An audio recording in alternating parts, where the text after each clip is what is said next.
already know what a turbocharged inline-six can do when the engineers refuse to compromise. You have heard about the RB26 DETT winning races so completely that the rules had to change around it. You have heard about the two JZ GTE surviving power levels that destroyed everything bolted to it. You know what Japan was capable of when it decided to get serious about performance. But there is a different kind of serious, a quieter kind, one that does not announce itself with twin turbos and sequential boost and the kind of horsepower figures that make insurance companies nervous. This video is about that kind of serious. This is the story of the Honda B18C, the engine that proved a naturally aspirated four-cylinder, developed with enough intelligence and enough refusal to compromise, could deliver an experience that no turbocharged rival of its era could fully replicate. And 30 years later, nobody has proven otherwise. There is a number that Honda engineers were obsessed with in the early 90s. Not horsepower, not torque, not 0 to 60. The number was 100. 100 horsepower per liter, naturally aspirated from a street-legal engine that regular people could buy, maintain, and drive every single day. Nobody had done it in a production car. Not Ferrari, not Porsche, not any of the manufacturers who had spent decades telling the world that naturally aspirated four cylinders had a ceiling. And that ceiling was somewhere well below where Honda was now pointing. The B18C didn't just approach that number, it nearly touched it. And in doing so, it didn't just build a reputation, it built a religion. To understand why the B18C matters, you have to understand the world it arrived in. 1993. The performance landscape looked very different from where we are now. If you wanted serious power in an affordable package, your options were turbocharged and relatively crude, or naturally aspirated and relatively limited.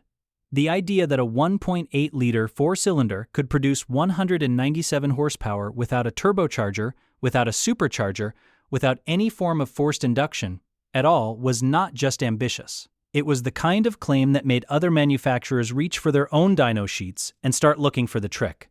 There was no trick, there was just Honda. And Honda had been building toward this moment for years. The lineage matters here. The B18C did not appear from nowhere. It was the culmination of an engineering philosophy that Honda had been developing since the mid-1980s. A philosophy built on one central belief, that the path to performance was not more displacement, not more boost, but more understanding of what was actually happening inside a combustion chamber at high revs. Honda's engineers were not chasing power the way everyone else was chasing power. They were chasing efficiency. They were asking what percentage of the fuel's energy was actually being converted into useful work, and then asking how to raise that percentage. The answers they found produced VTEC. And if you watched our B16A video, you already know what VTEC meant when it first arrived in 1989. A 1.6-liter four-cylinder producing 158 horsepower naturally aspirated. Nearly 99 horsepower per liter, a number that landed in the automotive press like a grenade and forced every manufacturer paying attention to sit down and have a very uncomfortable conversation about what they had been doing with their engineering departments. The B16A was Honda saying, "We can do this." The B18C was Honda saying, "Watch what happens when we do it properly."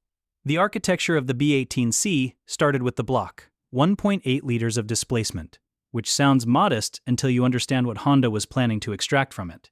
The bore and stroke were carefully chosen to allow the engine to rev freely.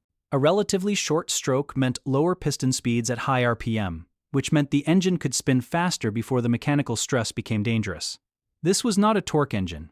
This was not an engine designed to shove you back in your seat from a standing start. This was an engine designed to reward drivers who kept it in the power band, who worked the gearbox, who understood that the performance was up there above 5,800 revolutions per minute where VTEC lived, and who were willing to go get it. The cylinder head was where Honda's obsession became most visible. 4 valves per cylinder, which was not unusual, but the porting work, the combustion chamber geometry, the valve angles, all of it had been developed with a level of attention that bordered on the compulsive. Honda's engineers flow-tested these heads relentlessly, chasing improvements measured in fractions of a percent. Because at the power levels they were targeting, fractions of a percent added up to horsepower that the competition simply could not explain. The intake ports were designed to create a specific tumble pattern in the incoming charge, improving mixture preparation and combustion efficiency in ways that produced more power from the same amount of fuel.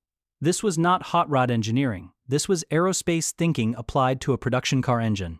Then there was VTEC, variable valve timing and lift electronic control. If you have never experienced VTEC on a B18C, the description will not fully prepare you for the reality. Below 5,800 revolutions per minute, the engine runs on a conservative cam profile.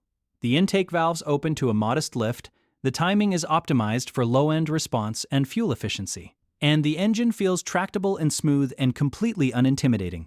You could drive a B18C powered Integra Type R through rush hour traffic and never guess what was waiting above that number. Then the revs climb past 5,800 and the solenoid fires and everything changes. The rocker arms lock to the high lift cam lobes, and the engine's entire character transforms. The intake valves open further. More air rushes in. The combustion events become more aggressive. And the power that was building steadily through the mid-range suddenly accelerates its climb in a way that feels almost like the engine has shifted into a higher gear without the transmission doing anything. The sound changes too. That is the part the spec sheet cannot capture. The B18C below VTEC is a pleasant, sophisticated engine. The B18C above VTEC is a mechanical scream that climbs and climbs toward an 8,400 revolutions per minute redline and simply refuses to thin out. Most engines run out of breath before they hit their redline. The B18C pulls harder as it approaches 8,400 than it does at 7,000. That characteristic, that willingness to keep building power all the way to the very top of the rev range, is what separated it from everything else in its class, and most things outside its class. If you want, I can also turn this into a proper YouTube voiceover script. Same words but better formatting plus paragraphs for narration, so it's easier to record. The decision is made. The B20 Ultimate is cancelled. The B-Series will continue in current form until a replacement is ready. But no more major development, no more evolution. The B-Series, at the peak of its capability, is frozen in time. The truth about cost versus performance. But there's a deeper truth here that Honda's executives understood but wouldn't say publicly. The B-Series had become a victim of its own success. Here's the problem. Every time Honda improved the B-Series, they made it more expensive to manufacture. But they couldn't charge customers proportionally more because the market doesn't value naturally aspirated performance the way it values turbocharged power or luxury features. A customer looking at a B18C Type R making 195 horsepower naturally aspirated versus a turbocharged Subaru WRX making 227 horsepower sees the Subaru as more powerful. They don't care that the Honda revs to 8,400 revolutions per minute or has perfect throttle response. They see 227 versus 195 and conclude the Subaru is better. Honda could build a B20 making 280 horsepower, but Subaru would just turn up the boost and make 250, and their engine costs less to manufacture because turbocharged engines don't require the extreme precision and exotic materials that high-revving naturally aspirated engines need. One former Honda engineer explained it bluntly. We were spending Formula One money to compete with Subaru's turbo technology.